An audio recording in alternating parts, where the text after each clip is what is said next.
Oh, special treat today, everybody. I am here with some incredible young humans and my martial arts teacher, mentor, and friend. And I want to talk to you today about the attitude of overcoming that we see in my friend Zach Hunzinger and my friend Abril Chatlak. And I'm going to let them tell their story and what it can teach all of us. Big Tech's Ordnance is my go-to source for accessories for all your defensive and competition firearms. They have great holsters with accessories for concealment and ship fast at great prices. I'm a proud customer and recommend them without hesitation.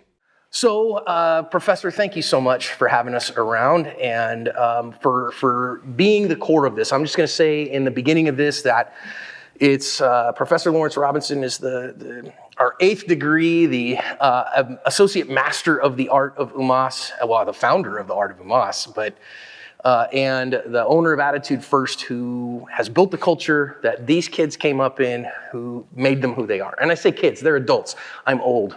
Such is life, right?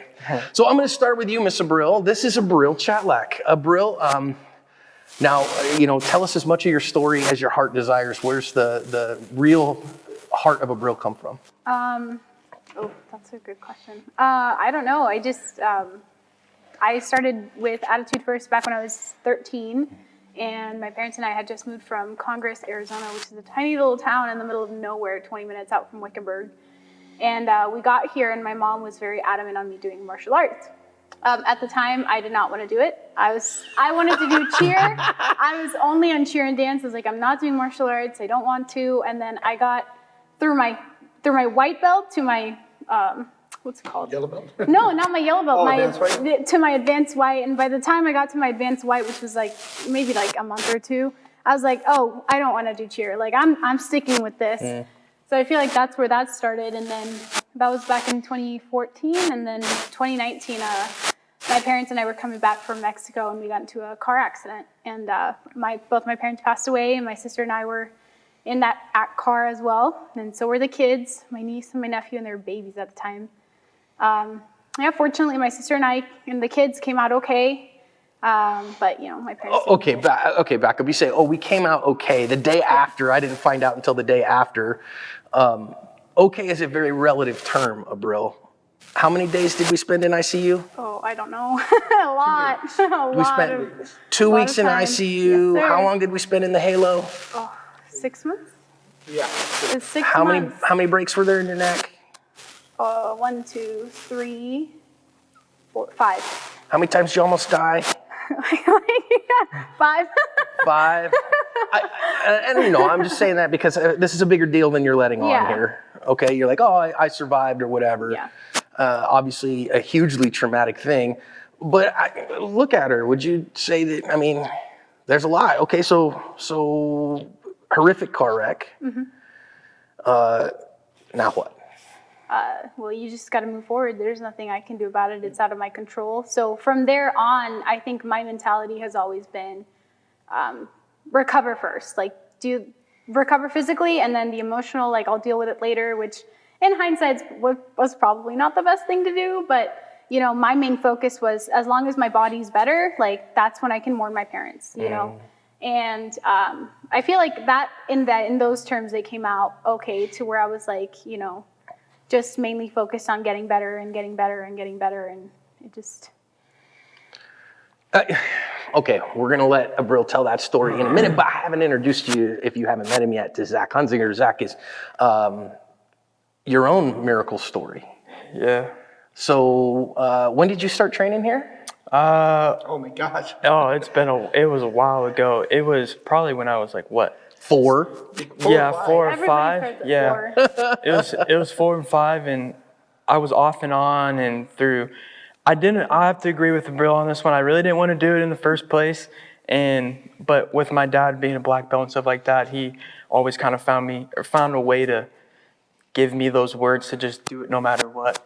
And so I was off and on, but my real dream and my real goal was to be a professional football player. Every high school, college athlete has that dream of being a professional football player. But it wasn't until 2019 or 2017 actually when I realized that dream was going to come to an end. I was diagnosed with a very rare bone cancer called osteosarcoma, and it originates from the bones. And most of the time, a lot of people find it when you shatter your leg or you shatter that bone, and luckily I didn't. And I got through that. That was fine. I didn't have a problem with that. And then it wasn't until 2019, 2020, and then this year that it got a little harder for me. I was 2019. I was given a 10% chance of living. It had come back, and it went in both of my lungs, and I had to get a total of 10 tumors removed from both of my lungs. Also, valley fever as well. Just add that in there. Yeah, just just a little. add that in there. It's a little bit of spice. Just a little spicy. bit, yeah. And then it wasn't until this year, or actually, sorry, last year that I was given a 6% chance of living and had my whole entire left lung removed, my pulmonary vein removed, and my pericardial sac. And, you know, being a 21-year-old, 20-year-old at the time, that was a lot for me to handle.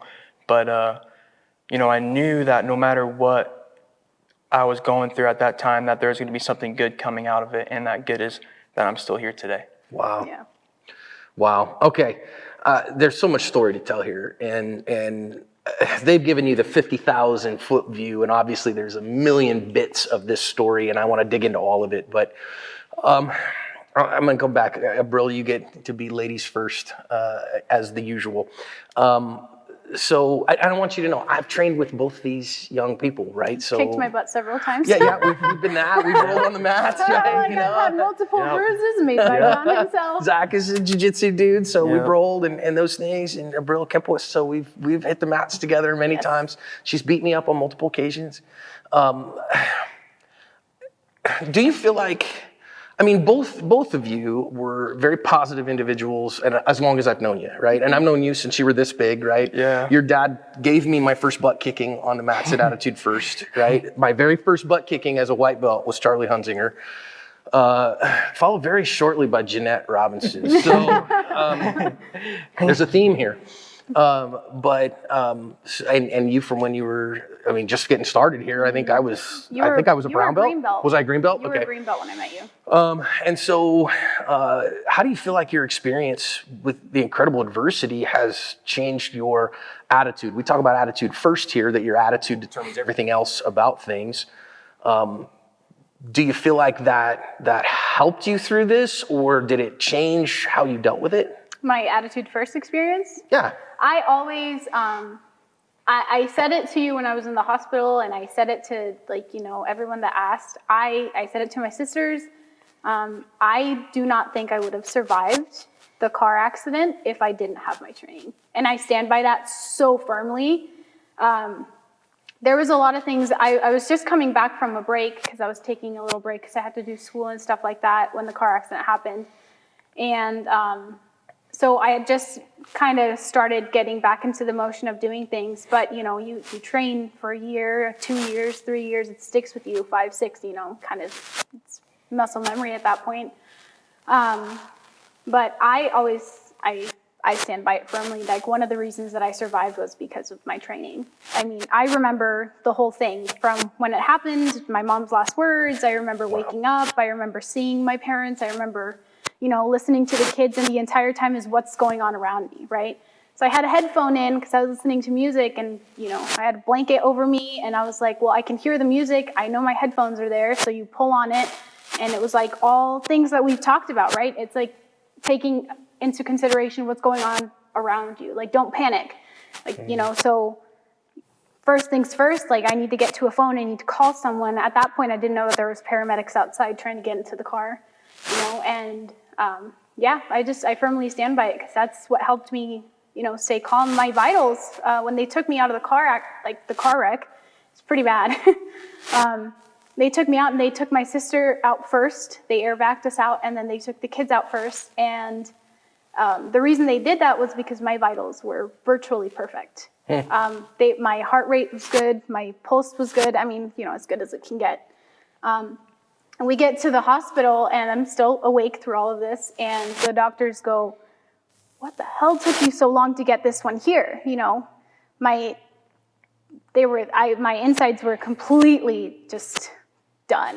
My lung had collapsed, my sternum had collapsed, my neck was broken, and like all of it, you know. So they were like, we don't know how you made it. And the reason they took me out is because like looking at me and taking my vitals and all this other stuff, it's like they were okay. So it's like, how do you control your vitals? You control yourself, you know.